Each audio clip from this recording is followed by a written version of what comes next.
কি কি কি দাবি নিয়ে এখানে দাঁড়াইছেন? আমাদের দাবি হলো,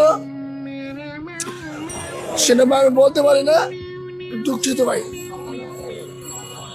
আপনারা শাহবাগের সড়ক অবরোধ করে দাঁড়িয়ে আছেন অথচ আপনারা জানেন না? এটা আমাদের এখনো বলা হয় নাই। আমাদের একটাই দাবি, আমরা আমাদের যে ন্যায্য অধিকার, এই অধিকারের জন্য আমরা দাবি। আমরা কেন শাহবাগের বলেছিলেন, আপনি তো বলেছেন শাহবাগের মোড় কেন আমরা গৃহ করে আমরা কেন দাঁড় করে আসি, কেন আমরা এসব করতেছি? আমাদের নিশ্চয় অধিকার আমরা চাই। আপনাদের ন্যায্য অধিকারটা কি? ন্যায্য অধিকার কি আমাদের? আপনারা কি কি কি দাবি নিয়ে এখানে দাঁড়াইছেন? আমাদের দাবি হলো, সেটা আমি বলতে পারি না, দুঃখিত ভাই।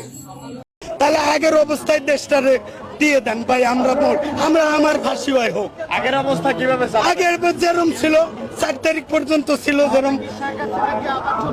আমি তো দুঃখে, অতি দুঃখে, নিজের পোলারেও কি কয় শালা কয়, এখন দুঃখে কইতেছি। এখন জুলাই সনদও পাই না, ওদিক দিয়ে ফাঁসি হবে, তা এখন আমি কি করব?